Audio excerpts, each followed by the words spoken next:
Welcome to the Daily Dawg Podcast. Today is Wednesday, September 24th, and this is the fifth week of the 2025 season, and this is Beat Bama Week. We are rolling our way towards the big matchup between number 5 Georgia and number 17 Alabama at Sanford Stadium on Saturday night at 7:30. We have already dug into this game a little bit. We started by reviewing history on Monday. We looked at series history. I talked some about my personal history with the Alabama series. Told you guys a little bit about how we have some, not what we call conflicts, but I did marry a Bama girl who went to Alabama and was a proud Alabama fan, even helped recruit and work with the football staff when she was there. So she has come to love and appreciate Georgia, and it helps that a lot of our money, children, and things go to Georgia as well. Plus, we live here in Metro Atlanta, and of course, you can see her husband is a rabid Bulldog fan and crazy enough to start his own podcast just to prove his rabid Bulldog fanness.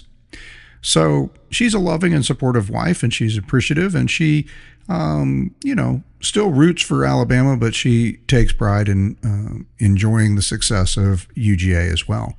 And for many years, I appreciated having such a rich history, football history, to be a part of and learn a little bit about, go to games. We've been to games both at Alabama and Georgia for years since we got married. So we talked about that history, and I assured you, of course, there's no real conflict, especially with the history we went through on Monday and talked about how Alabama has taken much from us. May not be the biggest rival for Georgia fans, or one that we think of as our top rivals when we think about Auburn, we think about Florida, Georgia Tech, maybe even Clemson. There's a ton of rivals that Georgia has, and Alabama.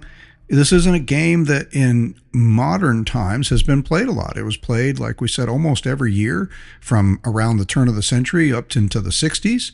But then it kind of waned a little bit, coming all the way down to just 2 games played in the 1980s. So for many fans my age, even a bit older and definitely a bit younger, the Alabama series for a long time wasn't one you thought of much. But then all of a sudden, I think students today and younger fans certainly think of Alabama as the nemesis that they are, and good reason. We've played Alabama 6 times in the last 10 games where the SEC championship or the national championship was on the line. And Alabama's gotten the better of us a lot because they've won 9 out of the 10 last games that we played.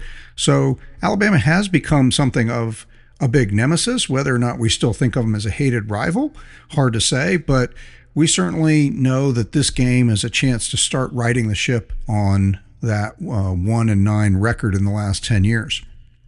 So we talked about that and that history on Monday. We talked yesterday about Kalen DeBoer and a little bit about his coaching record, and we don't have as much detail with him, both as a head coach or even as much as we had. We could look at 4 years of the Kirby Smart-Josh Heupel matchup as we broke down the big Tennessee game.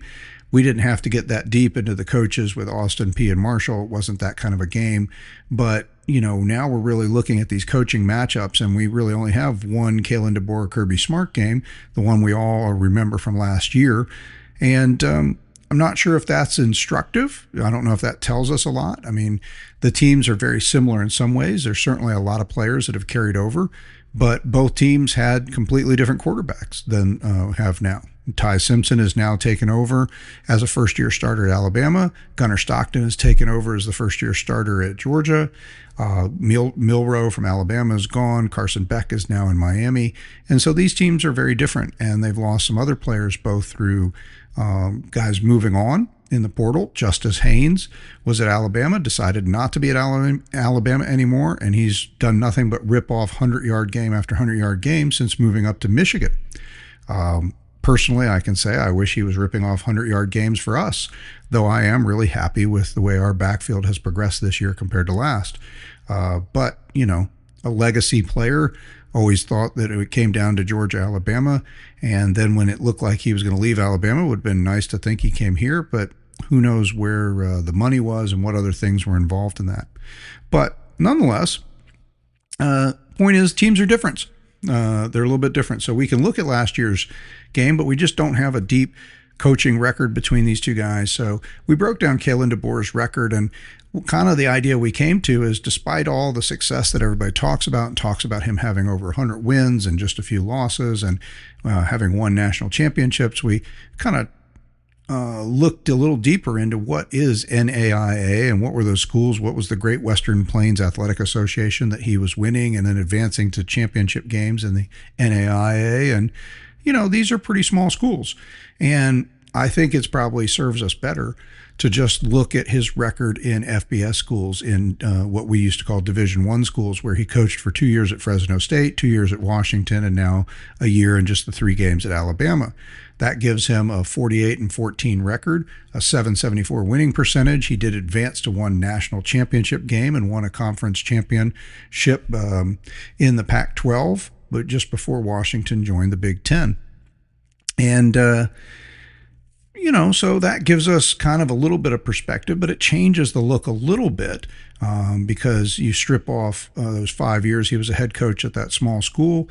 And what we said is we're giving him credit for those years. Certainly he's a smart guy. He knows his X's and O's, and he schemed up a lot of great work to be able to go out there and win championships. But I don't know that much else about other than the X's and O's of coaching football. I don't know that much else experience that you could glean from coaching the University of Sioux Falls relates to anything like what it is to coach the biggest brand, the biggest name in the biggest conference in college football, and that's Alabama. So, and we can see there's some differences. And the other thing we kind of came to the conclusion is, no matter how great his record was coming into taking over Alabama, when he stepped on campus, and this includes Washington, when he took the Washington team to the national championship game in 2023, when he stepped on campus in Alabama, and even with 30 guys transferring out, 31 guys transferring out, this was the most talented team he ever coached. Alabama just had that kind of stockpile of talent. Now, he has been good at keeping and bringing in talent. He's brought in some guys that came with him from Washington. He's brought in some portal guys, and thus far his recruiting efforts look to be, if not number one in the country year after year, like Nick Saban, and who does that, except for almost maybe Kirby Smart. His recruiting efforts look like they're paying dividends. He's competing for top 5-star players that everybody in the country wants, and he's got a top 5 class brewing. So that's not his problem. Talent is there. He had talent. But objectively, what we kind of came to the conclusion of is, objectively, he has taken this team and taken a step back. I think we could look at last year's team and say that team should have gone a minimum of 10-2, and the team ends up 9-4 on the season. So he had a win or two less than we think he should have. He definitely had a loss or two more than we think he should have. And that's just on talent. I mean, I would almost have thought that team could have gone 10-2 and then get into the playoffs or bowl games and win those bowl games. I think that team could have excelled at that level almost without a coach, or at least without a head coach, maybe just position coaches. So it feels like he didn't improve the team, and this is maybe one of the first times in his coaching career where he didn't step on campus and immediately that team started getting better. In fact, this team seems to have taken a step backwards and underperformed according to the talent. So we dug into that a little bit, and that's Kalen DeBoer. That's the history of the series. So what are we going to do today? Well, now it's time to start taking apart the game. And we've got Wednesday, Thursday, Friday, and into Saturday morning, and we're just going to keep taking this thing apart and look at every way we can analyze it. And that's because this is a huge game, and we just want to cover every base. We're going to start kind of at the 50,000-foot view today, though. Start kind of simple. And where do we start? Well, I think the first thing we can do is we can look at last year's game. But honestly, I think right now, maybe the most instructive thing where we start breaking down some data or something to look at is taking a look at this game that they played this year against FSU. And the reason I think that is because, first and foremost, we know that they lost this game. And you say, and they lost. So this tells us probably more. Well, this is the game that they've played thus far. just like us, where we played basically one opponent that we think is a real measuring stick for our capabilities, Tennessee. We went and played a tough opponent on the road, and we learned a lot about Tennessee, and we learned a lot about Georgia. This is still a small sample size of data, right? Just one game. Doesn't mean we're totally throwing out everything that happened with Marshall and Austin Peay, but clearly that wasn't, those games were not going to define us. They were largely practice. Alabama has also had 2 games outside of the FSU. They started in week 1 instead of like where you start with Marshall. They went on the road and played FSU. Now, at the time, that was not thought to be a game that was going to be super hard for them. Some of that may be what FSU had done last year. FSU had cratered and gone 2-10 after being a contender the year before. And it was just an ugly sight. It was a dumpster fire. Okay. It was like a bad wreck on the road and everybody slows down to watch. So I'm sure some of that played into the fact that Alabama was a nearly 2-touchdown favorite going on the road to play at FSU, but some of it was also just talent. FSU had to reload, and there's very few people on the FSU roster, though they have some really good players. There's very few people on the FSU roster, though, that anybody would want to swap for the Alabama roster. So top to bottom, Alabama's roster is a better roster. So Alabama has been a high-level team, and even last year's 9-4 team, which was a disappointment as an Alabama team, was a stunning success compared to being 2-10 like Florida State was last year. So I'm sure all that played into it, and I think even peak Alabama from the last couple of years and peak Florida State, if you put them together, you know, Alabama's probably still anywhere from a 5 to a 15-point favorite. So I don't think anybody was surprised to see Alabama as a 13.5-point favorite going to FSU. And I think most of us thought they should win this game comfortably. And the real question most experts want to see is, how does FSU play? Do they play with some heart? Do they look like they've got a team assembled back together that wants to play together and not give up like last year's team? Well, they certainly didn't. They actually came out there and they took the game to Alabama. They looked like they wanted this game much more than Alabama did, and that's what was shocking. Alabama didn't necessarily make a ton of mistakes and fumble the ball all over the place or just look inept. They just looked like they were being a little bit out-hustled at every position across the field, and that just kept adding up until FSU had a lead. So let's go back and take a look at that game. I don't know if you had a chance to watch it. We did not have a very demanding day ourselves that day, so I got a chance to, as I like to do, kind of keep an eye on as much college football as I can. I'm a rabid fan of not just Georgia, but the entire sport. And as I keep saying, as a fan of a team in Georgia that I know or believe should be a title contender, I'm watching all these other teams too to see what's it going to be like. Is this FSU was a team coming into the season, certainly Alabama is, that, hey, we're going to play Alabama. They're on our schedule. And FSU could advance if they rebound and be a playoff team. So maybe this is something we want to see how they play. We want to see how they play against Alabama.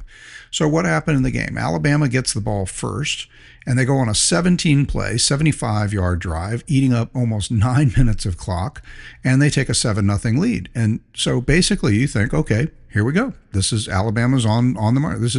It may not turn into a rout, but this is the game that everybody expects. Alabama's going to come into FSU, and they're going to remind FSU, despite whatever history they have and some recent success, Alabama's the king of the sport.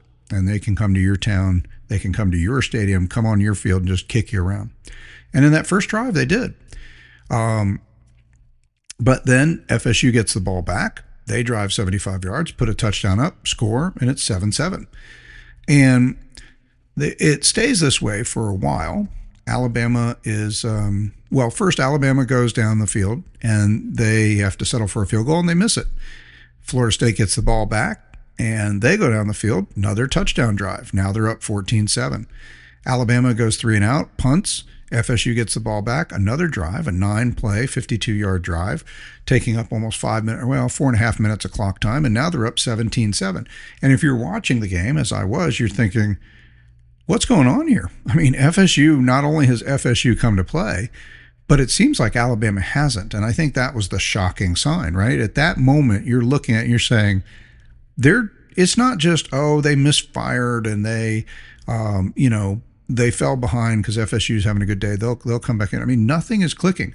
Alabama is letting a guy who is a discarded quarterback from Boston College. Okay, so here's a guy who showed some moxie, and he's been a guy who led Boston College to some surprising results when he was the quarterback. But Bill O'Brien took over at Boston College, and I guess they did not get along, and so this is a discarded quarterback, and Tommy Castellanos, and while he's a spirited player, he's more like a Diego Pavia player with Vanderbilt, right? This is not a guy who athletically, a lot of teams were like, man, I wish we could get them. I tried to get him, but man, FSU got him first. I mean, in a way, this is another reason that FSU maybe isn't really peaking at the top of the sport, coming into or drawing a ton of excitement from the talking class of college football, those of us who sit around here and evaluate, engage, and talk about college football. Not many of us were that impressed with FSU's roster choices when they go out and they get a quarterback in Tommy Castellanos. We're thinking that they probably needed somebody a little more high end to pull the trigger if they really want to be a competitor in the ACC and a playoff contender. So, but he looks like he's the real deal in this game. And FSU at this point, we're winding down towards halftime, and they look like they're controlling the game. And they don't just look like they're controlling the game. As the game goes on, we come to realize they are controlling the game. And the reason I'm emphasizing that is to say that sometimes when you watch a game, again, sometimes it's just like, a bad spot here, or it's 3rd and 1, and you think you can run it up the middle and you don't, and you're on your own 30, and a coach is like, well, now do I have to make a 4th down call on my own 30, or do I punt? I go 3 and out and punt. I don't want to punt here. It's early in the game. We lose momentum, but going for 4th down and not getting it is also a terrible thing when you're already inside field goal range, right? So they punt. What I'm getting at is, sometimes when the other team has scored 1 or 2 times and you just make a little mistake here and a little mistake there, all of a sudden you have a couple 3 and outs, and you have the chance to have the game sort of snowball a little bit. Now, if you're as good as Alabama, you don't think it's gotten away from you. You think you've got the players and the knowledge, and that's Nick Saban's process all along, has been the process. Focus on the game. You just play the next play, right? That you've got the time to come back. For a lot of teams, not Alabama, maybe you're not going to come back. But nonetheless, my point is sometimes there's just a moment here and a moment there. A bad break here and a bad break there, and all of a sudden you're down 2 or 3 scores. But there's still plenty of time in the game, and when you got the kind of talent that Alabama does, you don't panic. You figure you can come back. But that's not what happened here. When you're watching the game, this is like they are consistently whipping Alabama on the offensive and defensive front.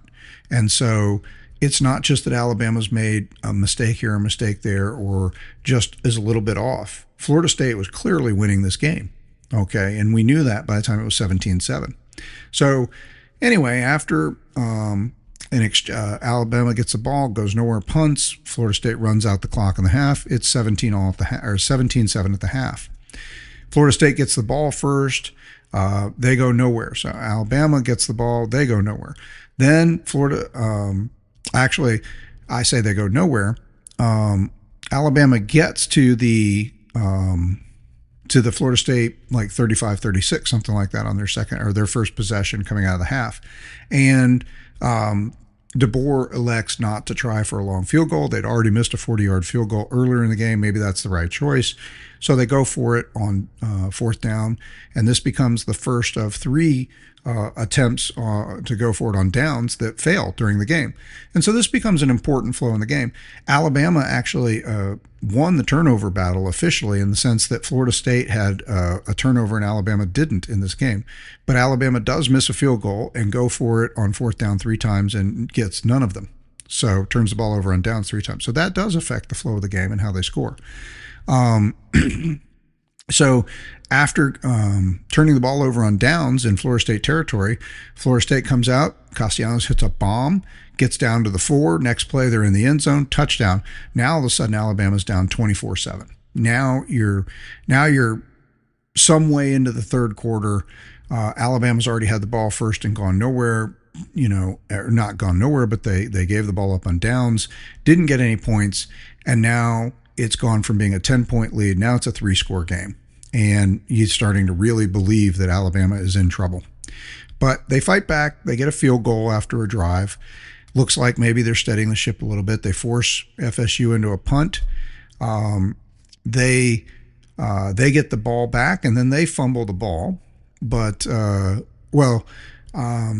I think it was a muffed kick or something like that. Anyway, I lost track of it. Nonetheless, short answer is as it's winding down in the third quarter, Alabama gets the ball back again. And I think they got it on a fumble from FSU is what I was trying to say. And so now they're in FSU territory. And again, they stall out and they go for it on downs again. So third quarter ends and they've clawed back a little bit. They fell further behind, 3 scores behind, 24-7. They get a field goal, and now it's 24-7. They get a field goal, and the third quarter ends, it's 24-10. So let me just speed this up. I guess the play-by-play could be a little tedious, but the Alabama still fights back, gets Alabama to punt to start. To get FSU to punt to start the fourth quarter. They get the ball. They get a touchdown. They tighten the game back up. Now it's a 1-score game again. It's 24-17. And again, I'm watching and thinking, okay, they look like they've been pushed around all game, but here they come. Now they're back within 1 score. All they got to do is there's about 10 or 12 minutes left in the game at this point. So you're thinking they force FSU into a punt. They get the ball back. They come down. They tie the game up. And then who knows what's going to happen. We'll have 5 or 6 minutes. We'll see where it goes.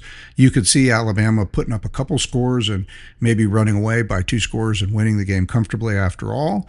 You could see it being nip and tuck, maybe going to overtime or whoever has the ball last. But that's what it's looking like because Bama has fought back a little bit. It's a 1-score game when it had been a 3-score game. Except for FSU goes on a drive, a 10-play, 75-yard drive, about 4 minutes off the clock. They go up with another touchdown, and now it's 31-17, and we're just down to 2 more possessions in the game.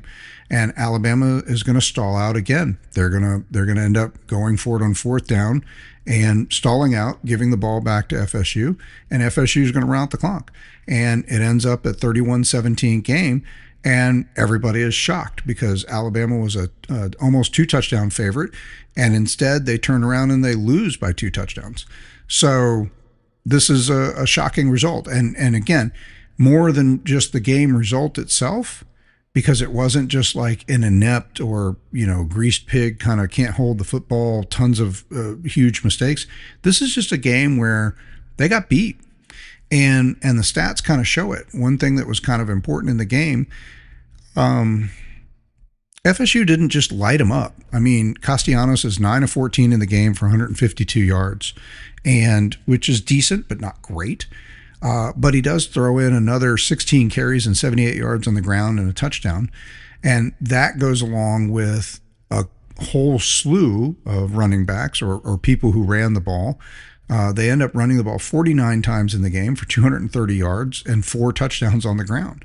And the time of possession, actually, you'd think, okay, they sort of own the time of possession. That's part of how they shortened the game and kept Bama off the field. But not so much. Time of possession is pretty much 50-50. Both teams end up having the ball about 30 minutes in the game.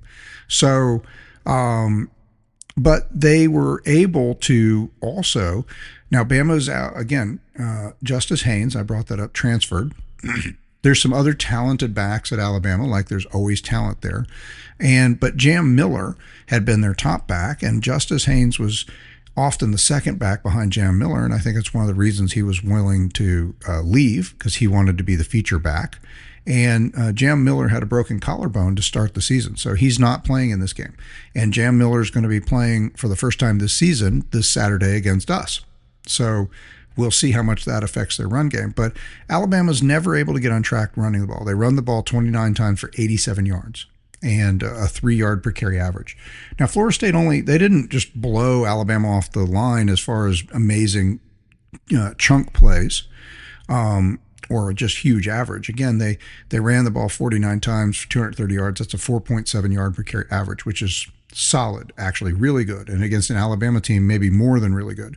But in the big picture, it's not like they were averaging 5-6 yards a carry. Close, I guess, almost 5 yards a carry. But but they stifled Alabama. And since they had a lead a lot of the time, I think Alabama also was forced to try to throw and play catch up a little bit. But they also just couldn't run the ball. They didn't have Jam Miller, and none of the other guys were able to do anything. They end up, like I said, with 87 yards. So Ty Simpson has his worst game, and this is his first game as a starter, and it's on the road in a hostile environment. So it's got all those things that we worried about or heard about when Gunnar Stockton is going on the road to play Tennessee, right? So maybe this is sort of one of the reasons people were skeptical, is because Ty Simpson kind of lives up to highly rated, highly touted quarterback who's been in the Alabama system for a few years, but first time starting and on the road in hostile environment. It's not like he had a terrible game, but he's 23 of 43, is about a 54% completion ratio for 2 touchdowns and 254 yards. But 43 is a lot of passes to put on the air, or put up in the air, especially with a young quarterback. And they seem to be forced into that a little bit by the way FSU played. And he's only averaging 5.9 yards a pass, which is, not where you want to be. Castellanos averaged 10.9 yards. We've talked about this before. 9 yards or above is kind of that elite standard you want to see as far as your per pass average in a game. So Florida State does a good job of giving up some yardage, giving up a couple touchdowns to Castellanos. They don't get an interception from him. He's not terrible. He doesn't throw for 70% completion, but they didn't hold him to like 40% completion either. He's just pretty good. And everybody said it when they're watching the game. He wasn't the problem. It's actually sort of the exact same commentary that you heard about Gunnar Stockton in the Notre Dame playoff game last year for Georgia. Everybody kept saying, look, Gunnar wasn't the problem. He was good enough. A couple hundred yards passing, pretty good average, not a lot of deep downfield throws. They kept him contained. Well, that's what FSU was able to do with Ty Simpson. They were able to shut down the run and put him on the move enough defensively that he was making a lot of challenge throws. He was having to settle for a lot of checkdowns and short throws, didn't get a lot of yards out of the plays, threw the ball a lot, put up some yardage, but in the end, didn't get a lot of. It wasn't what you call efficient. That efficiency that they talk about. This was not an efficient performance. It took a lot of throws to not go very far, and just didn't get as much dynamicism with the ball when they had it. In fact, we talk about drives and look at how did they do on their drives. One of the interesting things, while Florida State didn't own the time of possession, that's not how they controlled this game. They made Alabama play their game, which was to slow the game down. They dragged this game down to a 10-possession game. Each team had the ball for 10 possessions, which is pretty low. I've talked about that before. It could be 8 or 9, as low as 8 or 9, even 7 in some games that are a real slog fest. But more typical, and like in most of our games so far this year, we've been averaging about 13 possessions a game. So FSU's style of play here has dragged Alabama into a game where not only does FSU have the lead for most of the game, but they've lessened the amount of times Alabama's going to get the ball. They lessened the amount of times they get the ball. They also only had the ball 10 times. So, again, it's often very hard for you to have 10 possessions and your opponent to only have 6. It's pretty much the way football works is I get the ball and either I don't score or I do score, and either way you get the ball back at some point. You can't just keep it the whole time, right? So possessions are often pretty equal. So Florida State lives in this game and succeeds. They get 31 points on the board because they're able to score 5 of 10 times. They scored on 50% of their possessions, and they keep Alabama to only scoring 3 out of 10 times. So good formula. They slowed the game down. They shortened the game down. They out-physicaled Alabama. They ran the ball well. They passed it when they needed to. They forced Alabama to abandon the run, pass it a lot, and they kept everything in front of them and kept it from having big plays. And they shortened the game by taking the possessions out of the game. And they were efficient, Florida State was, when they had the ball. They scored 5 of 10 times. They were willing to live with having the ball only 10 times instead of 13 or 12 or 15 times. But they made that work because they scored 5 times. And in the 5 times they scored, they did that by only settling for 1 field goal. So 4 touchdowns, 1 field goal, 31 points. They held Bama to 2 touchdowns, 1 field goal, 17 points. So a comfortable win for Florida State. So I think this is instructive because this is probably the same model when you look at this game on paper. And I'm not saying we're going to necessarily just try to copy Florida State, but this is probably the model that if we're going to win, works for us too. Castellanos, 16 carries, 78 yards, and a touchdown with his legs. 9 of 14 for 152 yards. No touchdowns, but no interceptions with his passing, but also a nearly 11-yard per play average. So moved the ball effectively. Passed when needed to, ran. He was the leading rusher for FSU. They had another guy who goes for 56, another guy who goes for 31, another guy who goes for 28, 22, 14. Again, add it all up, nearly 50 carries, over 200, or right at 230 yards, and 4 touchdowns on the ground. So they pounded the ball right at Florida State. They did just enough in the air, and they played tough defense, and they forced Bama to play a lot of plays and not get a lot of production out of it. So that's, like I said, that's probably a model. And that, I'm not saying that's the only model with which we can win, but that looks like the kind of game, even before we played the Tennessee game, that you would have looked at and said, hey, that's probably what we want to do, right? We got a gutsy, gritty quarterback who can make throws when necessary, but who can also make plays with his legs. And with him making plays with the legs and our running back group being a little bit sharper this year, a little bit stronger than they were last year, we're seeing our team put up very similar numbers, right? Maybe 40, 50 carries a game, gunner and a collection of running backs. Nobody's ripping off 130, 150 yard game with 2 touchdowns and a 75-yard run. We haven't seen anything like that yet, but we're seeing a group of 5 or 6 guys, different guys, get the ball.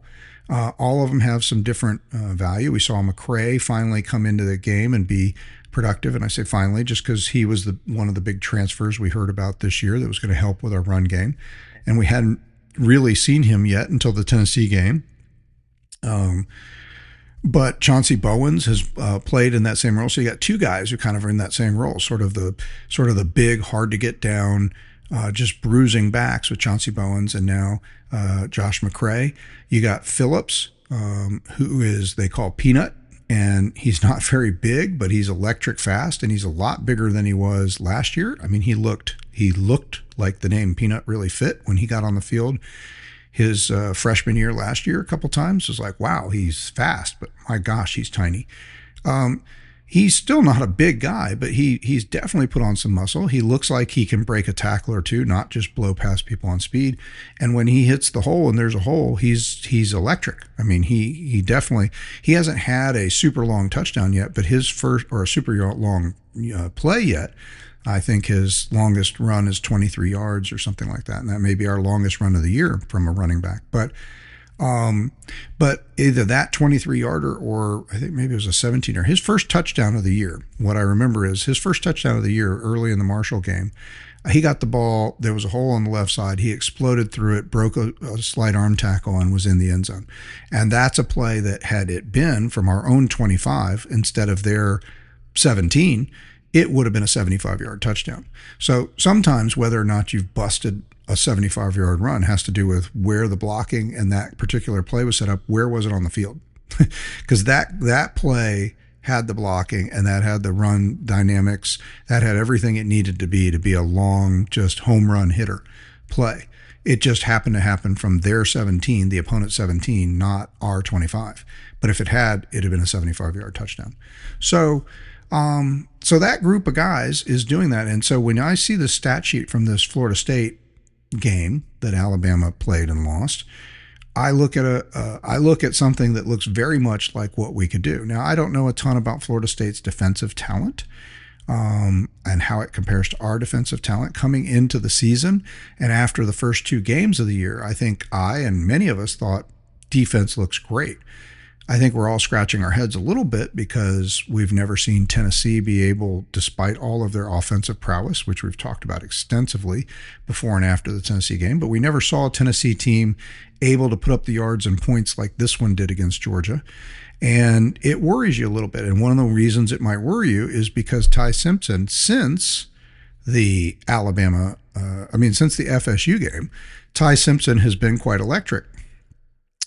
His game log, so he throws for 53% completion in that first game against FSU.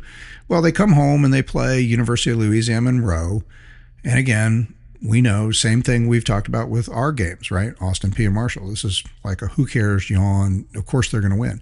But he goes a perfect 17 of 17 in the game for 226 yards, which is a 13.3 yard per pass average and 3 touchdowns. That's phenomenal. And coaches, and you'll hear commentators say this, go 17 of 17 for 226 yards and 3 touchdowns against air. You just go out with your wide receivers and against no defense and say, we're going to practice.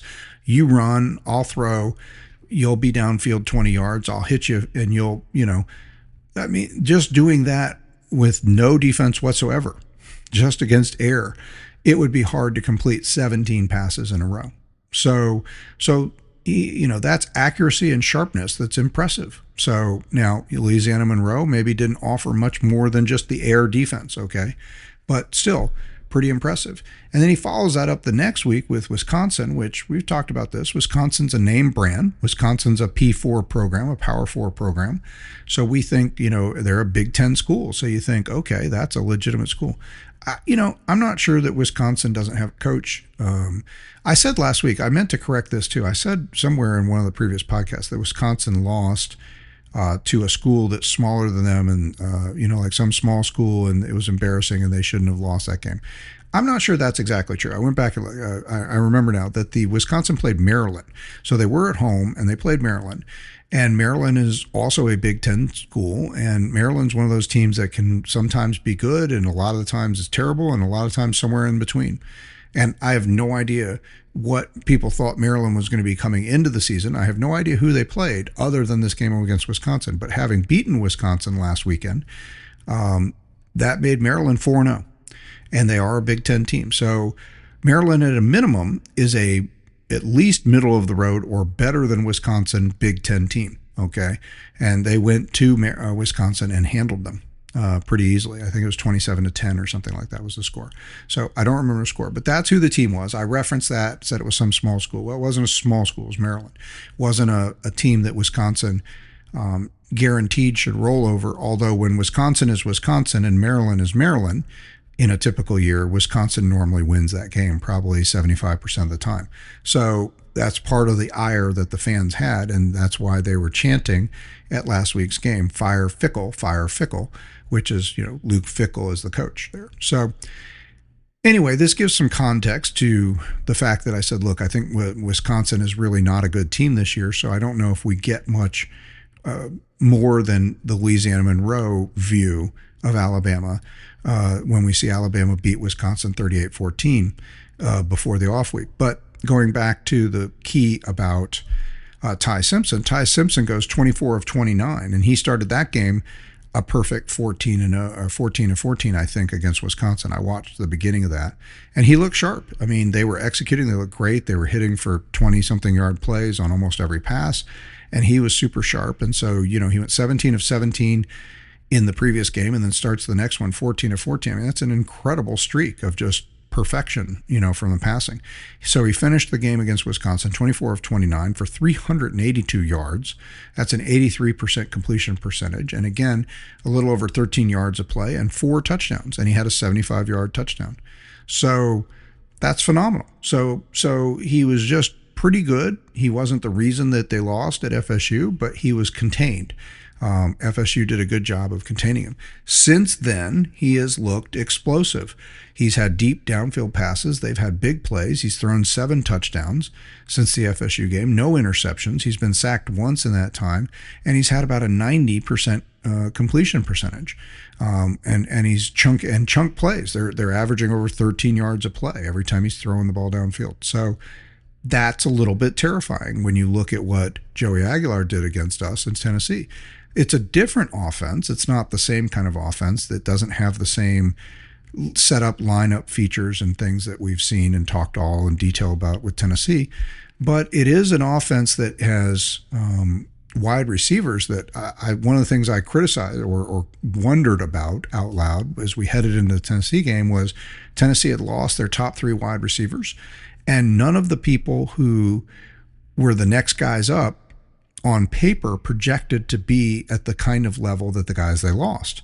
Well, Alabama has a group of wide receivers that are easily supposed to be highlight reel guys. I mean, you all have heard about Ryan Williams, and did you know he was 17 last year when he played? I know we've all heard that so much it just makes us sick. Still 17 years old. Okay, whatever. So that's Ryan Williams. So he was an electric, super elite recruit, one of the 2 best, probably freshman wide receiver in the country, and maybe one of the best wide receivers in the country, period. So they also have this fella that they brought over, that Alabama, or a guy that came over with, what do you call it? With, what am I trying to say? I'm trying to say with DeBoer, Kalen DeBoer. He had been at Washington. I'm sorry, I was having a hard time saying. His name is Jeremy Bernard, and I have listened several times to wonder how you say that. It is spelled Jeremy, by the way, Germie, and I'm not trying to pick fun of his name. I just want to get it right. It just sounds, you say his name is Jeremy, but it is. So not Jeremy, but it looks to be Jeremy Bernard. Bernard, and he was at Washington, and he came with DeBoer to Alabama, and I bet they were really glad he did. This is a guy who may be projected as like a 3-star kind of recruit, but all he's doing at Alabama is racking up big plays. Sometimes they give him the ball on toss sweeps, like a jet sweep, and even in this game, for instance, against FSU, he was definitely the bright spot of the offense. The rest of the receivers didn't do much. Ryan Williams was not a big factor in that game. But against FSU, he had 8 catches for 146 yards. He was not able to get a touchdown, but he averaged over 18 yards a catch. And for the season, he's just been killing. He's got 15 catches so far for the season, 275 yards and 3 touchdowns, or an 18.3 yard per catch average, which is off the charts good. So, and I know he's had a couple runs in there too. So I don't know. I don't see it. I guess nothing dramatic. It looks like just maybe 5 yards and a touchdown. So maybe nothing dramatic on the runs, but they do use him like on those jet sweeps from time to time. He's a tough guy. He's got good size. He's not super tall. He's not super fast, but he just plays the game right. And he's been doing a great job for them. And then they have another highly thought of recruit who's starting to turn it on, named Isaiah Horton. And so I watched all those guys against, and those aren't the only guys, but I watched all those guys play against Wisconsin, and they all look dynamic and they look scary. And on paper, these guys were all supposed to be scarier. What I was saying is, compared to the guys at Tennessee, these guys are supposed to be much scarier, with the exception of the Williams guy I mentioned at Tennessee, who we didn't know a lot about. Brazel, who lit us up. And all I know is what I told you before. He was a transfer from Tulane. So I wasn't expecting eminent greatness, but he was amazing against us, right? And he's been amazing not just against us. So, but they did have this guy, Mike Williams, was a 5-star recruit at wide receiver. So, and he's been coming on, and he had some good plays in the game at Tennessee. So the Alabama receiving corps, though, is more of an elite group coming into the season, and one that we really thought would be dangerous. So now you see Ty Simpson as we're heading into this game. This is one of the things we're going to talk some more about and try to break it down over the next couple of days, but a little bit scary. Aguilar was able to pass the ball and hurt us with deep balls, hurt us with just a very impressive day throwing the ball. They have put up nearly 500 yards of offense against us. And Alabama appears to have the kind of passing game that could attack us as well. Now, schematically, it's a different passing game, and it's a little bit more traditional.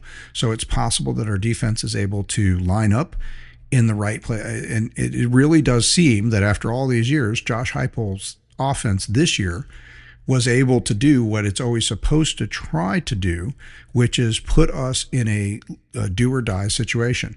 If we can't get pressure and we have to use extra guys or commit to a blitz, then we leave our cornerbacks isolated, our defensive backs isolated in the backfield, and they go for deep balls, and it becomes a one-on-one. And if they win the one-on-one or the jump ball or however it comes out, then they win. And they won all of the deep balls in the game against us. Tennessee did. And that could have gone either way. I mean, a lot of them were 50-50. And so, there's a couple plays I think we could all say where it looked like, for all the world, we were just as likely to bat the ball away or intercept it as they were to catch it. But every one of those went to Tennessee catching the ball and then running in for a touchdown. So Alabama's offense isn't geared quite the same way. It's a little bit more traditional, and maybe our defense can play in a more traditional set and be more effective. But clearly, one of the other things is we did not get consistent pass rush against Aguilar. When Aguilar had time, he picked us apart. When he didn't have time, when we got in his face, he made mistakes, he was off target, he was nervous, and he had a couple interceptions. So he also is more prone, we talked about that coming into the game, Aguilar was a little more prone to just throwing the ball up in the air and not with as much oomph. Ty Simpson's got a better arm. So, when he puts the ball up in the air on those deep balls, if his receiver is open or he puts it to the outside shoulder to the receiver, it's less likely to be a jump ball. It's more likely to be a ball that his guy's going to get or can get. And when you think about, Ryan Williams out there and what he did to us last year, like the 75-yard touchdown that stole back the game at the end, and that wasn't, and he had he had a crazy overall offensive game against us. He was fantastic. So when you think about him being out there on the edge against the way our defensive backs looked last game against Tennessee, not last week because we had the week off, but last game against Tennessee, and if you think we don't get pass rush or Alabama's able to keep us from getting a pass rush and then we leave our guys out there isolated again, that's an unexciting prospect. But even with Jam Miller coming back, Alabama's offense, even with Jam Miller, even with Justice Haynes last year, was not as dynamic in the run game as it has been in previous years. And it looks less dynamic now. And without Jam Miller, it's been completely neutralized. So one of the things that we think might bode well, for instance, so far, despite the fact that Alabama they are controlling games. One of our game control topics that we've talked about is yardage differential. Okay, so Alabama is definitely winning the yardage differential battle. They're averaging 460 yards a game and giving up about 246, or basically they've got a plus 213 on yardage. That's outstanding. I've mentioned before, anything over 170, 175 is moving towards elite. Now, small sample size makes this data always a little weird. And again, so you got 2 blowout games in there and then you got a loss. But overall, even with the loss and the tough game against FSU, they're averaging, outgaining their opponents by 213 yards a game, and they're doing it with a fairly impressive 460 yards of offense against 240 something yards of defense. But when you look inside their rushing numbers, even in these blowout patsy games, there's still something to be desired there, okay? Something wanting, because they're only averaging 124 yards a game rushing themselves while giving up 138 a game. And that looks like the numbers we talked about Georgia having last year and needing to correct this year. And Georgia has corrected that. This year, Georgia's averaging 209 yards a game rushing through these first 3 games, including the game against Tennessee, and while only giving up an average of 82 a game. And again, that includes Tennessee being able to run for 125 yards, but it's half of what they normally run for. So this is why I keep pointing back to this FSU game and saying, look, this feels like something that we could replicate. We've got the kind of quarterback who could play the same kind of game that FSU played and was very effective. Now, again, they didn't win in time of possession. That was a pretty much even game. And it wasn't like, even though they won by a couple scores and the score looks nice on paper, 31-17, it was basically an even money game on yardage. FSU slightly outgained Alabama like 380 something to 350 something. So FSU did not dominate them defensively and hold them under 300 yards.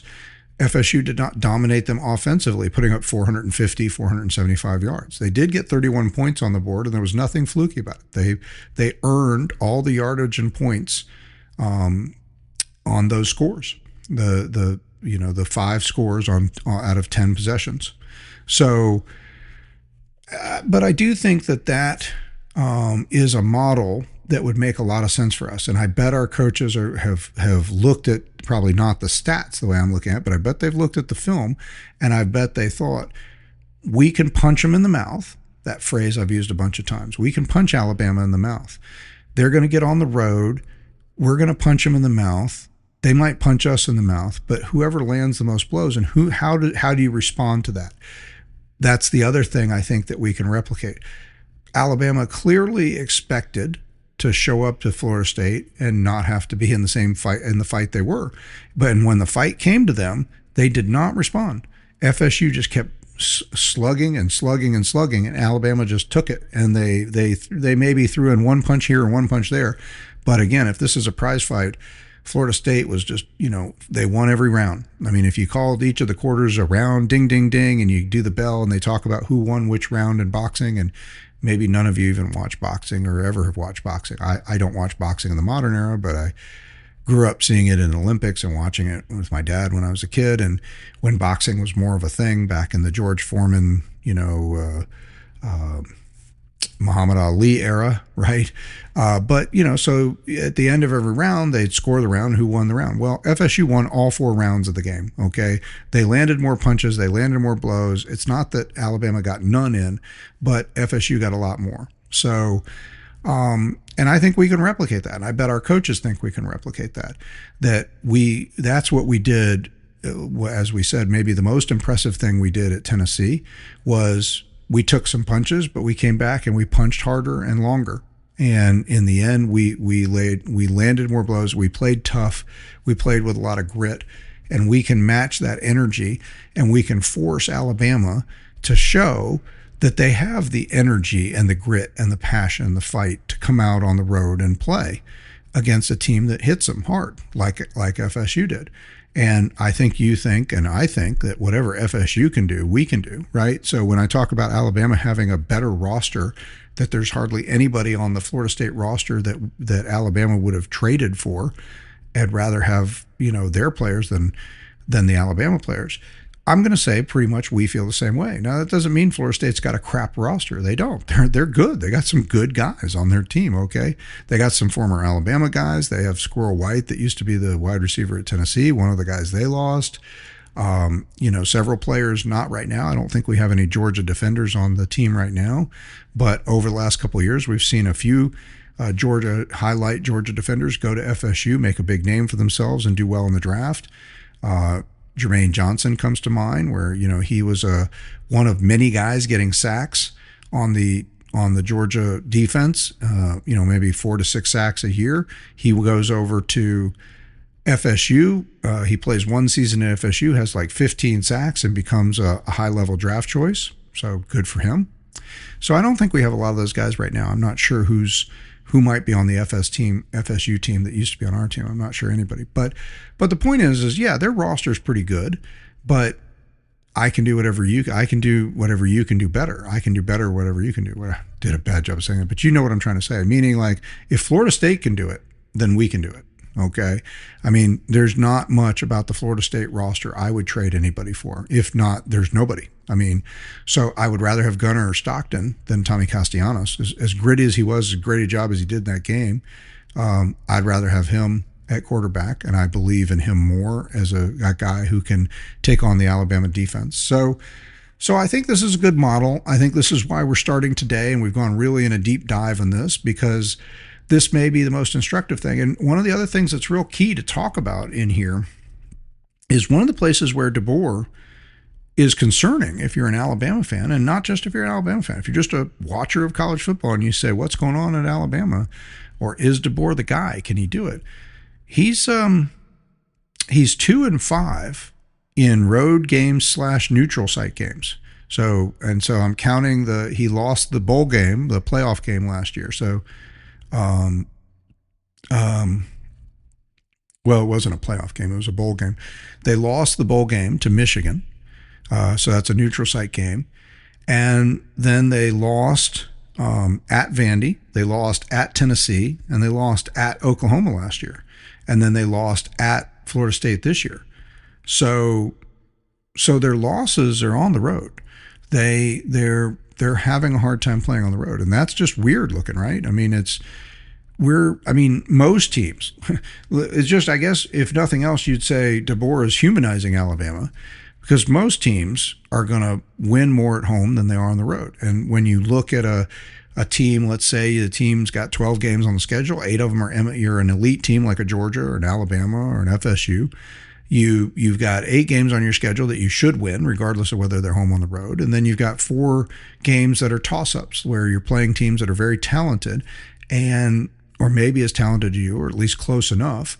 And so then the next thing everybody looks at is, well, where are they? Oh, well, they're on the road. Last year, one of the reasons people really thought we might struggle and see some law, and it did affect us, right? I mean, I'm not going to say that what happened at Ole Miss was entirely because we're on the road, but it couldn't have helped. I mean, Jackson Dart was just quoted, I think it was in the AJC or someplace. I just read one of the articles out there, another informational site about Georgia football. Somebody was pointing out that they asked Jackson Dart, and all the time when he was playing at Ole Miss, where was the toughest place to play? And he talked about how tough it was to play at Georgia.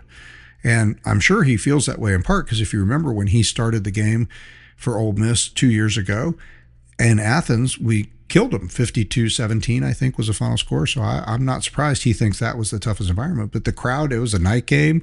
It was cold, but the crowd showed up. The lights, the show, everything was fantastic. The energy was amazing. And the team seemed to feed off of that and they just crushed them. It was a beautiful performance. And, that was one of those games where people came in saying, well, maybe this is the year Ole Miss takes down a heavyweight. No, they got sent home packing. So the fact that Ole Miss was able to turn it around on us the next year, it had to help that they were at home and they got to feed off the momentum of that, right?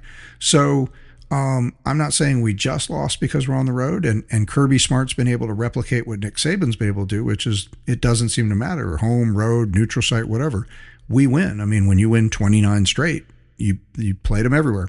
So, but, our 29-game winning streak is over. Our neutral site winning streak is over. Our streak of winning national championships is over.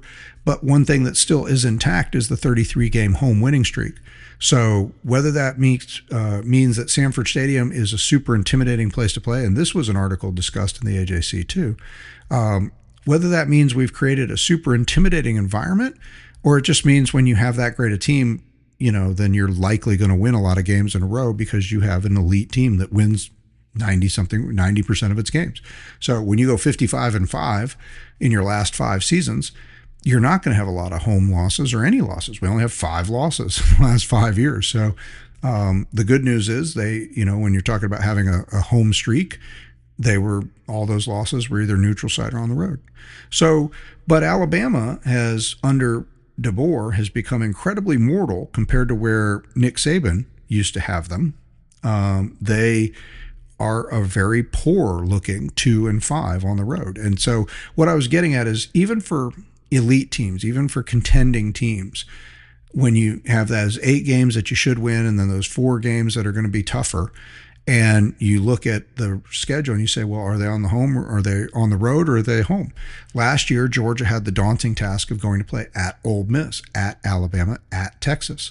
So we ended up losing 2 of those games. We looked more mortal last year than we've looked in a long time. And we've already talked about the whys and the NIL and the portal and not stockpiling as much talent. But that's a big part of what happened there is 2 games on the road that we weren't able to pull out. Well, they were on the road. I don't know if the Alabama was early enough in the season. The team was pretty fresh. I don't know if, it was a night game. There was a ton of energy. We've been able to win those kind of games before, just like we won at Tennessee last week under similar kind of conditions, not a night game, but certainly the energy and the juice was there and the fans wanted it at a high level. So Kirby is usually able to work around that. But again, look, when you have to make the task that much harder, it's that much harder when you have to go on the road and win that game on the road than win at home. So one advantage for us this year is Tennessee might be the hardest game as a tough team that we're going to play on the road this year. Georgia Tech is certainly looking better than we've seen them in a long time. That game's going to be in Mercedes-Benz Stadium because they sold the game for big bucks to Mercedes-Benz. And I don't know if we call that a home game yet or not. It'll be interesting to see what the atmosphere is there. I'm sure Tech fans are going to be, if this keeps up, and, I'm sure you've heard it said, I think I've already said it on one of the previous podcasts before, they're favored or they will probably be favored in every remaining game, Georgia Tech, until they play us. So that game could reach a fever pitch for around here, and the kind of intensity in that rivalry we haven't seen in a while. And the Tech fans may allow themselves to believe, especially if they keep knocking over wins, and they do actually manage to go undefeated until the Georgia game, the Tech fans will be at an all-time high of enthusiasm from anything you've seen in a while. And that may lead to a different kind of atmosphere. Right when they sold the game last year, I understood the finances, but I thought, man, that's a shame. They already get out seated. Like we take over Bobby Dodd Stadium most years and have at least equal number of Georgia fans, or pretty close to equal number in Bobby Dodd Stadium.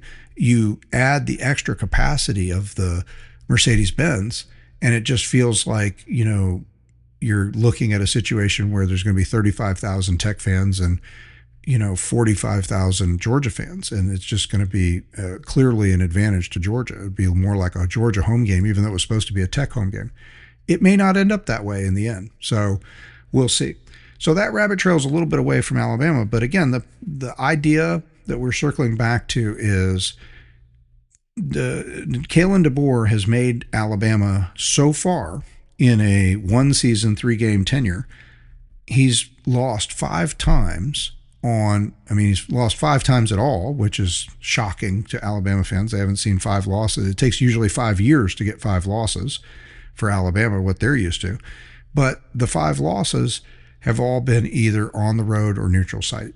And so, obviously, where's this game going to be? It's going to be on the road. It's not just going to be on the road. It's going to be on the road against an opponent that really wants. The crowd wants this game. We want this game. That's what Monday was about, getting into history.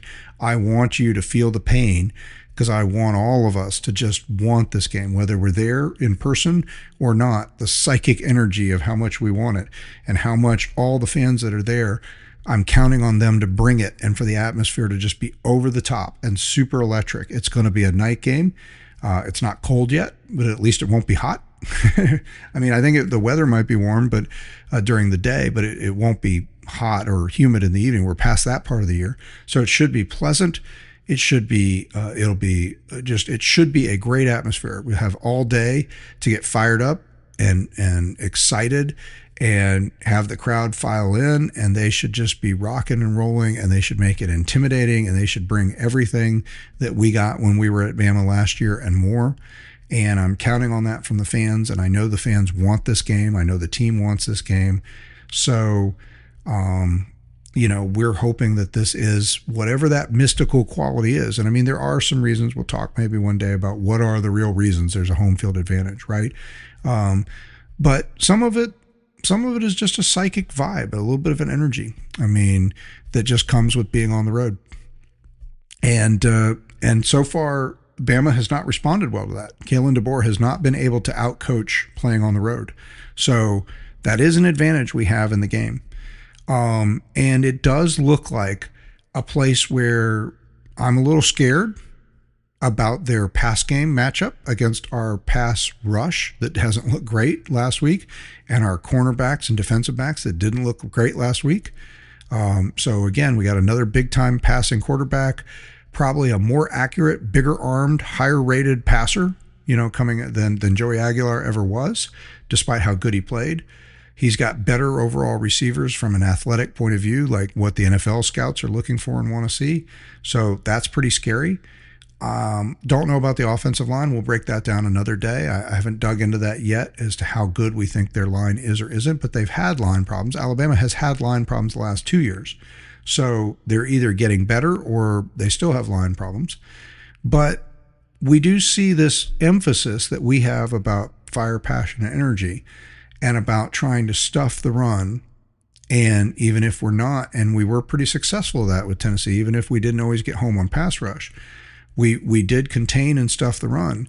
And even though Jam Miller is coming back for them, if we can stuff the run and run the ball and create that atmosphere, and have our defense maybe get a little extra lift from just feeding on the energy of a crowd frenzy, and it turns into a little bit of a feeding frenzy at night in Sanford Stadium with the light show and all the good things, then maybe this can go be a little easier game than we thought. FSU certainly made it look like that's a path that they could do it and that we could do. And again, I think we have a better roster top to bottom than FSU, even if it's very similar.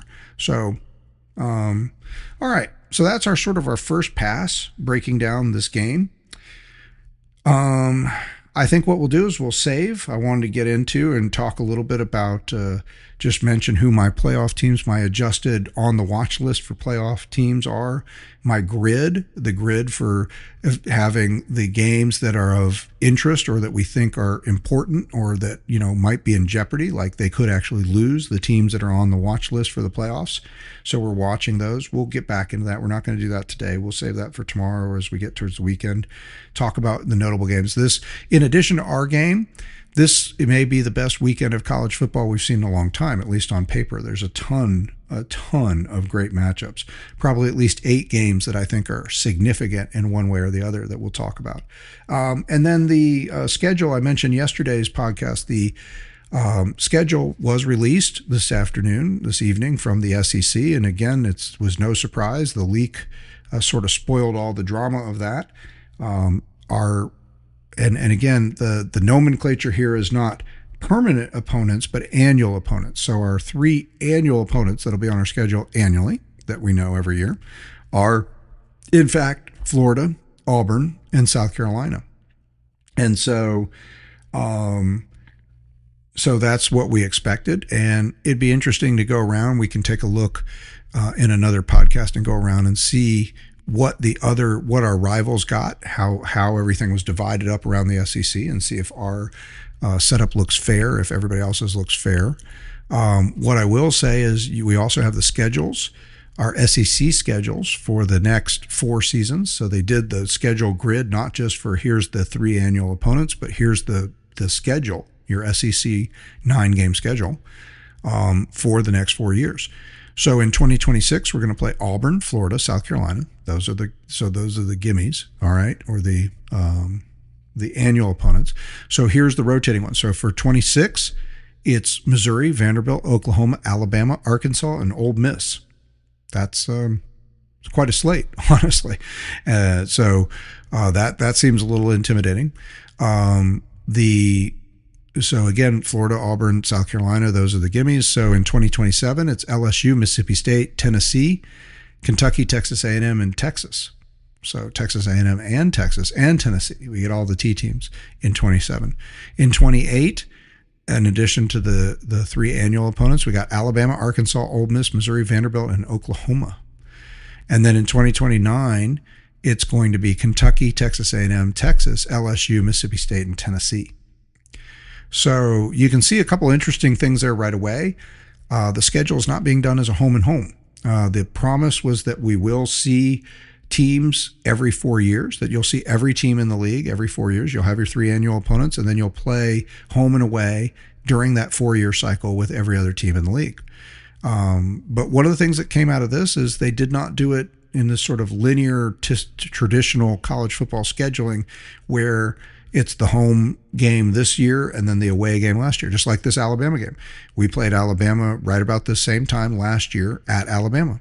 And here's the return of that is at Georgia right at the same time in the schedule. Boom, here we go. That's not how it's going to work. So, we're going to see Oklahoma on the schedule in 2026, and then we'll see them again in 2028. We're going to see Tennessee on the schedule in 2027. So we talked about when will we have a chance to go for the 10 in a row against Tennessee. Well, that opportunity will not be next year, but we will get it in 2027. And then we will be seeing Tennessee again in 2029. So we skip a year. So, and just as an interesting side note, the way this worked out, we're going to get back-to-backs on Tennessee. Oh, no, wait, we were just at Tennessee. I'm sorry. Tennessee will be at home. We'll have the Tennessee game at home in 2027. So anyway, we'll drop that for now. We can spend a whole lot of time in another later going over the annual schedule, but I'd be remiss if I didn't bring it up because it's certainly one of the big news items that's out there, and I just wanted to touch base on it. I'm generally happy. I guess I'll just say my take on it. I've kind of looked at what's happening with some of the other teams, and there's a couple disappointments. I like that the LSU Florida matchup was an annual opponent, and they're not an annual opponent anymore. So it's sort of sad to see that series die. There's a couple series that didn't make it that seemed like they were good series. Florida and LSU is one of them, and Alabama has a curious mix. So they gave Auburn and Tennessee. So Tennessee we kind of knew, and Auburn you had to knew, a little bit like us. Those are those two big rivals. So who's going to be that third team? Well, they went with Mississippi State. And I guess that's fair because you already got two teams that are traditionally heavyweights in the conference in Auburn and Tennessee. Auburn hasn't been great lately, but Tennessee was down for a long time, but is back on the rise. And all the teams in the SEC at any given year could be great. So you never know if your three annual opponents are going to be good or bad or a combination thereof. It's the big loss there was that you don't have the Alabama-LSU matchup anymore, which had become one of the marquee matchups of the SEC. And one of the other longtime marquee matchups of the SEC was the Florida-Tennessee game. So in the West, Alabama-LSU was must-watch TV around the nation for the last 15 plus years, 10, 15 years or more. And certainly in the 90s, not so much in the 2020s or the late 20-teens because both Florida and Tennessee have been struggling a little bit. But the Florida-Tennessee matchup when the conference first went to the divisions and the East matchup, that was must-see TV. You think Peyton Manning, you think Steve Spurrier, you think some of those great games that came down to last-second field goals, and the winner of that game having a huge leg up in winning the East and then going on to represent the conference in the conference championship game. So those two series dying, so to speak, and again, we say dying. The goal here is to recognize this is not a permanent rival. These are your annual opponents. And this schedule has been set for 4 years, and it's all locked in. These are the SEC games, your 9-game schedule for the 4 years. It can all change again in another 4 years. So just because we're going to have Florida and Auburn as our annual opponents for the next 4 years doesn't mean that when the schedule changing comes up, there won't be some reason to change it. I'm not advocating for that. I don't want that. I want to see them on the schedule every year. But just saying that that's the way the SEC is presenting this. This is your annual opponents for the next 4 years, and here's your rotating opponents for the next 4 years, and you know who they all are, and you know what it's going to be. So anyway, we'll certainly have more time to dig into that and talk about it more, but there's a couple first impressions about that. So we're going to leave that there for now. We've got a lot more to do as far as breaking down some more details. We need to know more about Alabama's offensive line. We need to know more about their defense. How is their defense going to match up against our offense? What did we think we learned about our offense? So again, we're going to go back and forth on that. What do we think our offense can do against their defense? What has their defense shown us so far? Who's back from last year? What did they show us? We'll just dig into all those things, and we will look at our grid of games this weekend and what are those significant games coming up. I mentioned that I see at least 8 games that I think are super significant games. We'll dig into that over the next day or two as we keep working our way towards what's now the new biggest game of the year. We'll see how it actually plays out. If it remains one of the big, which game ends up being more important and a bigger deal with the as we move on the schedule, the Tennessee game or the Alabama game. But either way, I'm hoping for another win, another exciting moment where people get to see Georgia shine and be at its best. And I'm fired up just thinking about it. And I think what we did see today is that FSU, a team that I don't think is really quite at our level, even though we're not at the level maybe we had been in the last 5 years, there's definitely some room for growth in our team, let's say. I don't know if I want to call it flaws, but we don't have the proven commodities at a lot of the key positions that we've had in previous years. But we see some potential across the board in almost every position. So that being said, I'd take our roster up and down against FSU's, and I know FSU jumped Alabama early. So the question is, was that a unique moment where Alabama was sleeping and now they're alive and ready to be competitive? Or did FSU kind of show us what can happen if you punch them in the mouth when they're on the road where they haven't been performing well lately? So that's at least encouraging, because I know we all look at this game with a little bit of trepidation, because we are a favorite again. The line bounced back up to 3.5 today. It had gone down to 2.5. It had been 4. So we are the favorite in this game. This is the 4th time in a row we've been the favorite against Alabama.